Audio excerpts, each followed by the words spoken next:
এবং এটি অত্যন্ত ফলপ্রসূ হৃদ্যতাপূর্ণ পরিবেশে সৌদি পররাষ্ট্রমন্ত্রী এবং তার মন্ত্রণালয়ের অধীনস্থ অ্যাসিস্ট্যান্ট মিনিস্টার সহ অন্যদের সাথে আলোচনা হয়েছে।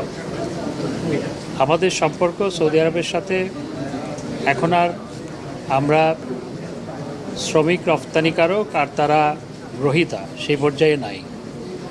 আমাদের সম্পর্কের বহুমাত্রিকতা বহু আগেই প্রতিষ্ঠিত হয়েছে এবং সৌদি আরব আমাদের দেশে ইনভেস্টমেন্ট করছে, আরও করতে চায়। আমরা সৌদি আরবকে বাংলাদেশে আমাদের স্পেশাল ইকোনমিক জোনগুলোতে ইনভেস্ট করতে বলেছি এবং তাদের জন্য আমাদের সরকার স্পেশাল ইকোনমিক জোনে জায়গা দিতেও প্রস্তুত আছে। তারা ইতিমধ্যে সেটি ভিজিট করে গেছে। মেরুসরাই বঙ্গবন্ধু শিল্পনগর তারা ভিজিট করে গেছে এবং আমাদের ফিনান্সিয়াল সেক্টরেও তারা যাতে ইনভেস্ট করে সেই আলোচনাও হয়েছে।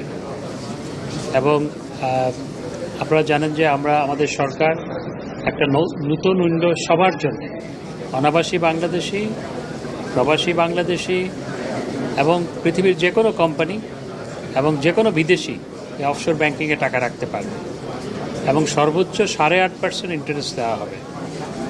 সেই বিষয়টা তাদের সাথে আলোচনা করেছি। অফশোর ব্যাংকিং সহ অন্যান্যভাবে আমাদের ফিনান্সিয়াল সেক্টরে তাদের ইনভেস্টমেন্ট নিয়ে ফলপ্রসূ আলোচনা হয়েছে। একই সাথে আপনারা জানেন যে সৌদি আরবে 31,37,000 বাংলাদেশি সেখানে কর্মরত আছে। 31,37,000 এবং এখানে দেখা যায় সৌদি আরবে তারা তাদের ইনফ্রাস্ট্রাকচার বিল্ড আপ এবং তাদের ইকোনমি এখন বুমিং, তাদের ওখানে প্রচুর উন্নয়ন কর্মকাণ্ড হচ্ছে, সে কারণে তাদের প্রচুর শ্রমিকের দরকার আছে। তবে এই ক্ষেত্রে আমরা যেটি আলোচনা করেছি যে বাংলাদেশের কিছু অসাধু শ্রম রপ্তানিকারক, একই সাথে সৌদি আরবেরও কিছু কিছু ব্যক্তিবিশেষ প্রতিষ্ঠান যে শ্রমিকদেরকে প্রতারিত করছে তারা, এবং প্রতারণা করার নানা ধরনের কলা কৌশলের মাধ্যমে শ্রমিকরা সেখানে যাচ্ছে। এখানে ভিসা নিয়ে যায় কিন্তু ভিসা নিয়ে গিয়ে কাজ পায় না।